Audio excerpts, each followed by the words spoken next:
चांगलं चालू होतं 2 वर्षापूर्वी. आईसुद्धा कुठेच कामाला जात नव्हती.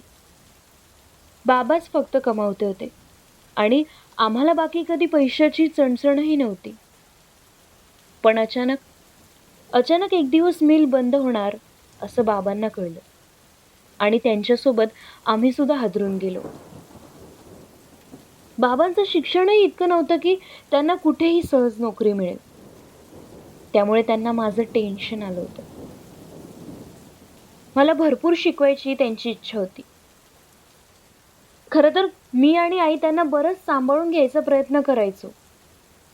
पण पण मिल बंद झाल्यावर त्यांनी बऱ्याच ठिकाणी अर्ज सुद्धा केले होते. रात्रंदिवस फक्त फक्त माझ्यासाठी म्हणून छोटी छोटी कामं करू लागले. आणि त्यातच त्यांना वाईट संगती मिळाल्या. दारूचं सुद्धा व्यसन लागलं. त्यानंतर मात्र घरखर्चाची सगळी जबाबदारी आईवर येऊन पडली. आई सुद्धा घरोघरी जाऊन कधी भांडी घासायची तर कधी कोणाकडे पोळ्या लाटायला जायची. मी आईला म्हटलं सुद्धा की मी कॉलेज सोडून एखादा जॉब बघते, पण तिचा त्याला ठाम विरोध होता. तिला मला आता ग्रॅज्युएट झालेलं पाहायचंय. पण यावर्षी लास्ट इयर असल्यामुळं मीच तिला समजावून हट्टाने हा जॉब मिळवला. पण बाबा मात्र सुधारण्याचं नावच घेत नाहीये. त्यात त्यांना त्या बाईचा नाद लागलाय. त्यासाठी रोज आईकडून पैसे घेऊन जातात आणि तिच्यावर उडवतात. कधी आईने विरोध करायचा प्रयत्न केला तर तिलाही मारतात. एकदा आईने आणि मी बरेचदा त्या बाईला जाऊन समजावलं सुद्धा, पण ती बाईच नालायकी. म्हणते की तुझा नवरा इथे येतो त्याला मी काय करू. प्रेरणाच्या डोळ्यातील अश्रू दाटून आले होते. शब्द सांगताना तिचं मन भरून येत होतं. एक वेळ वाटलं तिला मिठीत घेऊन शांत करावं, पण मी तसं करू शकत नव्हतो. मी गप्प उभा होतो. काय बोलावं तेच कळत नव्हतं. आता तर मनही पेटून उठलं होतं. काय नशीब असते एकेकाचं. तिने डोळे पुसत एक मोठा श्वास घेतला आणि मग माझ्या डोळ्यात पाहत म्हणाली, निघूया आपण. पावसाचा जोर आता कमी झाला होता. त्यामुळे मी देखील जास्त काही न बोलता मान हलवून संमती दिली. चालता चालता मध्येच पाय अडकल्यामुळे ती माझा हात धरत होती आणि तात्काळ सॉरी देखील म्हणत होती. पावसातला तो स्पर्श माझ्यासाठी नवीनच होता. यापूर्वी कधीच कोणत्या मुलीने माझा हात धरला नव्हता. माझं मन मात्र अगदी शहारून निघत होतं. ढगातील वीज जणू माझ्या अंगात संचारू लागली. हे काय बरं होत होतं मलाच माझं काही कळेना. तो स्पर्श हवासा वाटत होता. माझी बोलतीच बंद झाली होती. कदाचित तिला सुद्धा ते कळलं असावं, म्हणून ती देखील शांतच होती. शेवटी आम्ही तिच्या चाळीपाशी येऊन थांबलो. पण मला तिला घरापर्यंत सोडायचं होतं. त्यामुळे तिची एकही गोष्ट न ऐकता मी तिला घरी नेऊन सोडलं. आणि तेव्हा पुन्हा जोरदार पावसाला सुरुवात झाली. त्या पावसात तिथला आवाज अगदीच भयावह होता. पत्र्यावर कोसळणाऱ्या पावसाचे तुषार एखाद्या बंदुकीतील गोळी सुटल्याच्या आवाजाचे होते. 4-5 फुटावरील माणूस काय बोलतोय याचा देखील आवाज येत नव्हता. इतकी दहशत तिथे पावसाची होती.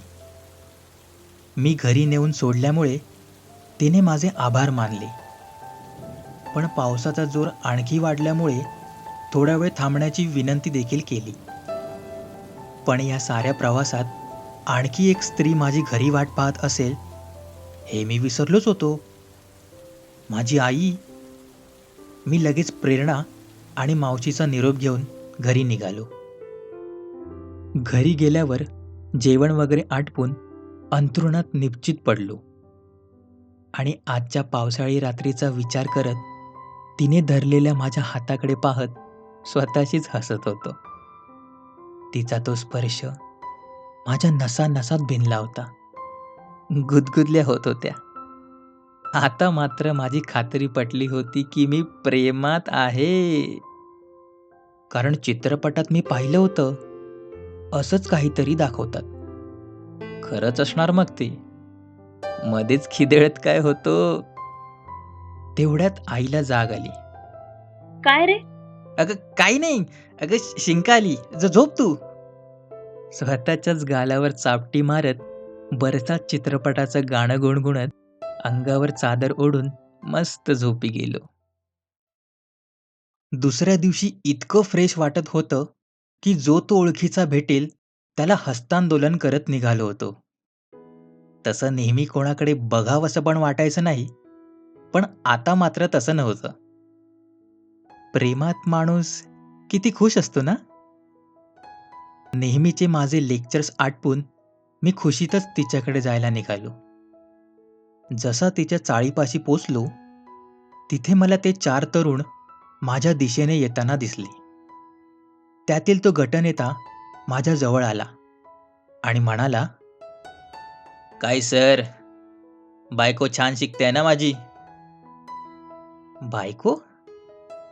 पण माझ्या स्टुडंट्सपैकी अजून कोणाचंही लग्न झालेलं नाही. मी काहीशा गोंधळलेल्या स्वरात म्हटलं. बायको म्हणजे आपली प्रेरणा वहिनी आहो. त्याचा एक चमचा मध्येच चमकला. अच्छा, म्हणजे तुमचं लग्न ठरलंय का तिच्यासोबत? मी काहीशा नाराजीत विचारले. ठरलं नाहीये सर, पण ठरेल. फक्त काय आहे, ते ठरायच्या आधीच मोडू नये, त्यामुळे थोडीशी भीती वाटली. म्हणून तुमच्याशी बोलायला आलो. माझ्या उजव्या खांद्यावर हात ठेवून तो बोलत होता. बरं ठीक आहे. असं म्हणून मी जाण्यास निघालो. कसं आहे ना मित्रा, आपण एकाच वयाचे आहोत आणि तुम्ही समजूतदार दिसताय. त्यामुळे तिला फक्त अभ्यासाचंच शिकवा, इतर काही नको. असं म्हणत तो तिथून निघून गेला. त्याचं ते वाक्य तिच्या बाबांच्या वाक्याशी मिळतं जुळतं होतं. तो मला अप्रत्यक्षपणे धमकी देऊन गेला होता. खरं तर मी तसा घाबरटच होतो, पण इतकाही काही काटक शरीरयष्टीचा नव्हतो. एखाद्याला पटकन चापटी मारून पळून जाईन इतका चपळ मात्र नक्कीच होतो. त्याच्या धमकीचा फारसा विचार न करता मी प्रेरणाकडे निघून गेलो. ती तयारच होती. अभ्यास करता करता मी तिला सहज विचारलं, हा जो बाहेर उभा असतो 2-3 जणांसोबत, तो कोण आहे? का? काही बोलला का तो? नाही, आपलं सहजच. ते ऐकून स्वयंपाकघरातून मावशी बाहेर आल्या आणि चालूच झाल्या. अवसर राकेश नाव आहे त्याचं. गुंड येतो. नुसता त्या नेत्याबरोबर फिरत असतो. दारू मारामाऱ्या सगळं करतो आणि माझ्या पोरीवर डोळा ठेवून असतो. लाजबीज काहीच नाहीये त्याला. आमच्या ह्यांना सुद्धा पिण्यासाठी हाच पैसे देतो. बाप रे! त्या मारामाऱ्याचं ऐकून मला थोडा घामच फुटला. पण त्यांना कळू नये म्हणून मी आपला कालच्या पावसानंतर फारच गरमी होते ना, असं खोटं खोटं हसत वेळ मारून नेली. अभ्यासानंतर मी जेव्हा घरी जाण्यासाठी निघालो, तेव्हा तिचे बाबा पुन्हा प्यायलेल्या स्थितीत प्रकट झाले. कोणाकडेही न पाहता सरळ मावशीकडे गेले आणि पैसे मागू लागले. मावशीने रागाच्या भरात नकार दिल्यावर एक सणसणीत चपराक त्यांनी लगावून दिली. ते पाहून प्रेरणा धावून गेली आणि तिने त्यांना अडवण्याचा प्रयत्न केला. पण तिच्याही डोक्यावर जोरात फटका मारत तिला ढकलून दिले. ते मात्र मला सहन झालं नाही. माझा पारा चढला. मावशीला लाथ घालणार इतक्यात मी त्यांना मागे जाऊन धरले आणि दरवाजाजवळ ढकलून दिले. ते कसेबसे उठून उभे राहायचा प्रयत्न करत होते, पण त्यांना ते जमेना. मी त्यांना धरून बाहेर नेण्याचा प्रयत्न केला, पण त्यांनी मला हातानेच झिडकारून लावले. तेव्हा बाहेर जमा झालेल्या काही मंडळींनी त्यांना उचलून बाहेर नेले. इथे प्रेरणा आपल्या आईला मिठी मारून ढसाढसा रडू लागली. रोजच्या कटकटीला दोघीही वैतागल्या होत्या. मी जवळ जाऊन काही इजा झाली का याची खात्री केली, पण प्रेरणाने रडतच मला घरी जाण्यास सांगितले. मी थांबायचा प्रयत्न केला, पण ती ऐकण्याच्या मनस्थितीत नव्हती.